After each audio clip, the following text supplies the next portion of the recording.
Gadis dingin tuan muda. Bab 070. Apa tidak sebaiknya kamu hubungi saja dulu?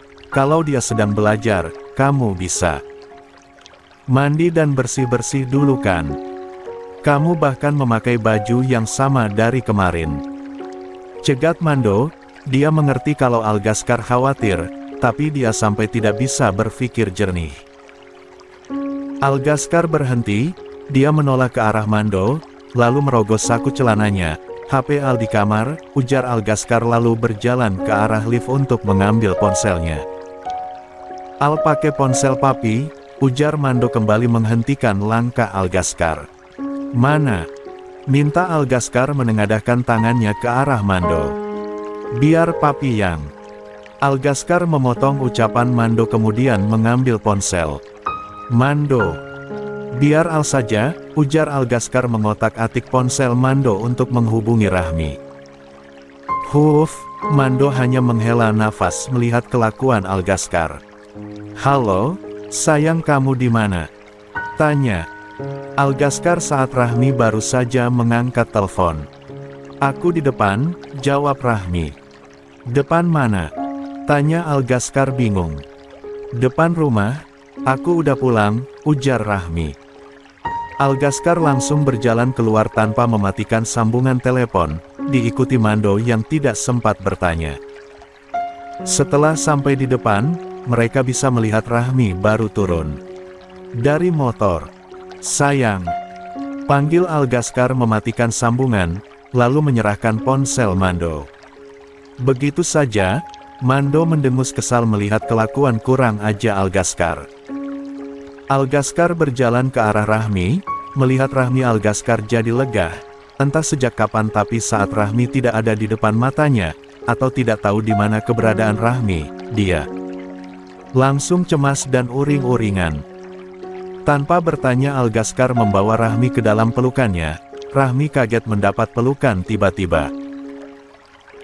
Rahmi secara spontan meringis saat Algaskar memegang bekas pukulan di bagian belakang tubuhnya. Sayang kamu kenapa? Tanya Algaskar cemas, kamu luka. Mana? Algaskar memeriksa tubuh Rahmi keseluruhan. Ini kenapa? Kamu abis ngapain? Algaskar menemukan telapak tangan Rahmi luka. Rahmi meringis kecil, bukan karena sakit, tapi saat Algaskar melihat luka di tangannya, bagaimana kalau Algaskar tahu Rahmi tadi diserang anak Orion dan sempat dipukul. Ai, itu aku. Tadi nggak sengaja jatuh dari motor, jelas Rahmi terbata. Kamu yakin? Kenapa bisa jatuh? Kamu pakai motor itu? Tanya beruntu Algaskar, lalu berbalik ke arah Mando. Pih, kenapa papi kasih Rahmi motor butut? Kesal Algaskar menatap Mando. Mando melongo mendengar ucapan Algaskar, mengatakan dia memberikan sang putri motor butut, apa dia tidak sadar motor Rahmi seperti motornya, dengan harga miliaran. Al, papi nggak ngasih motor butut, kamu nggak lihat ini motor keluaran terbaru, sama kayak motor kamu. Kalau itu motor butut berarti motor kamu juga butut, kesal Rahmi, motor semahal itu dibilang motor butut, yang benar saja. Iya, bahkan lebih mahal dari motor kamu, cetus Mando berjalan ke arah mereka. Kamu nggak apa-apa nak, motornya bermasalah. Tanya Mando lembut. Nggak apa-apa Pi, Rahmi baik-baik aja kok, jelas Rahmi menenangkan mereka. Algaskar masih memperhatikan seluruh tubuh Rahmi, takut ada yang terlewat, dia masih belum yakin Rahmi terjatuh dari motor semudah itu, bukan apa, yang namanya musibah memang tidak ada yang tahu.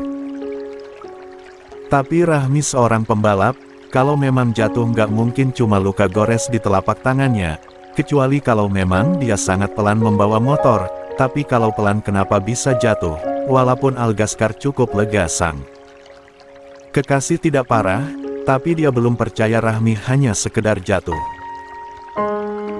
Tunggu, tadi gue meluk dia kesakitan, tapi kan gue nggak megang tangannya. Algaskar berusaha mencari sesuatu yang disembunyikan oleh Rahmi, Terlebih jawaban Rahmi tadi seakan tidak yakin, dia memang bisa lihat, Rahmi tidak berbohong kalau dia jatuh dari motor, tapi cara bicara Rahmi terkesan ragu. Algaskar sadar dia terlalu over dengan Rahmi, tapi dia seakan tahu apa yang terjadi. Dengan Rahmi, dia bilang jatuh dari motor, Algaskar percaya, tapi hatinya merasa ada yang janggal. Algaskar tidak mau Rahmi menyimpan sesuatu dari dirinya. Sayang sini. Panggil Algaskar, Rahmi menoleh dan berjalan ke arah Algaskar. Kenapa Al? Tanya Rahmi deg-degan, melihat tatapan Algaskar seakan tahu ada yang Rahmi sembunyikan. Aku nggak suka kamu sembunyiin sesuatu dari aku, ujar datar Algaskar.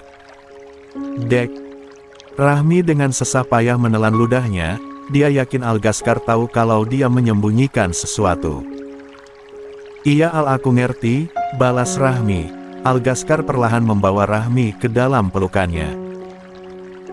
Karena kamu jatuh, itu artinya kamu nggak hati-hati kalau naik motor. Mulai sekarang kamu nggak aku izinin naik motor lagi. Kalau sendiri harus naik mobil dan pakai supir.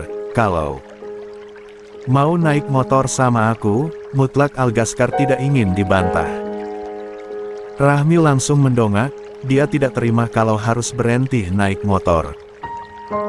Al, nggak bisa gitu dong, aku nggak mau ya, protes Rahmi menarik diri dari pelukan Algaskar. Nggak ada bantahan sayang, keke Algaskar, langsung merangkul leher Rahmi untuk diajak masuk. Aas, ringis Rahmi kuat, langsung membuat dua laki-laki beda umur itu menoleh dan menatap bingung Rahmi. Algaskar tadi merangkulnya terlalu kencang. Tanpa bertanya Algaskar langsung menyingkap rambut Rahmi, rahangnya mengeras melihat tengkuk Rahmi membiru kehitaman, dia menatap dingin Rahmi, dan langsung menariknya masuk. Ai, teriak Rahmi dan Mando bersamaan, mereka cukup kaget melihat perubahan Algaskar. Duduk, perintah Algaskar dingin, tapi tidak kasar, sebisa mungkin dia bersikap lembut kepada sang kekasih, walaupun sekarang emosi sedang menguasai dirinya. Al. Rahmi ingin bertanya, tapi melihat Algaskar tidak diam saja, Rahmi urungkan dan duduk. Bi. Panggil Algaskar pada Maid. Iya, Tuan Muda, jawab salah satu Maid yang datang menghampirinya. Bawakan saya kompres es, perintah Algaskar, yang diangguki Maid itu dan langsung melaksanakan. Algaskar duduk di samping Rahmi, dan juga sudah ada Mando di kursi hadapan mereka. Tak menunggu waktu lama Maid itu datang membawakan kompres yang Algaskar minta. Ini Tuan Muda, ujar Maid itu menyerahkan, dan langsung diterima Algaskar. Jawab Algaskar, lalu Maid itu pergi dari sana. Algaskar langsung mengikat rambut Rahmi, dan terlihatlah tengkuknya yang membiru. Melihat itu Algaskar sekuat tenaga menahan amarahnya, dia tidak ingin lepas kendali kepada sang kekasih. SSSTT, pelan-pelan Al, ringis Rahmi, Algaskar kembali melakukannya dengan sangat hati-hati. Beberapa menit saat memarnya sudah membaik, tidak seperti tadi, Algaskar menyimpan kompresnya kemudian mengajak Rahmi untuk ke kamar. Ayo ke kamar, kamu ganti baju, ajak Algaskar lalu berdiri menarik tangan Rahmi. Tunggu sebentar, bisa jelaskan apa yang terjadi? Ada apa dengan kamu Rahmi? Tanya Mando akhirnya buka suara. Dia sedari tadi sudah gatal ingin bertanya, tapi melihat wajah Algaskar menahan amarah jelas dia tidak berani bertanya, bukan karena takut tapi. Jangan sampai Algaskar hilang kendali di sini, apalagi ada Rahmi. Nanti, datar Algaskar tidak ingin dibantah, Rahmi dan Mando hanya bisa menghela nafas melihat Algaskar yang tidak dalam keadaan tenang. Ya udah. Sana kamu ganti baju, ujar Mando. Algaskar langsung membawa Rahmi ke kamar, sesampainya di kamar dia mendudukkan Rahmi di atas kasur, lalu berjalan ke arah lemari, mengambil pakaian Rahmi dan memberikannya. Ganti baju kamu, perintah Algaskar lembut, menyerahkan baju Rahmi, walaupun Mais terkesan datar. Rahmi tanpa membantah, mengambil baju lalu berjalan untuk mengganti baju di kamar mandi, dia juga sekalian akan bersih-bersih. Melihat Rahmi sudah masuk ke dalam kamar mandi, Algaskar berjalan ke arah balkon, dia mengeluarkan ponselnya dan menghubungi seseorang. "Halo," suara serak seberang sana, khas bangun tidur. "Cari tahu siapa yang cegat Rahmi," perintah Algaskar to the point. Kaget orang di seberang, masih linglung.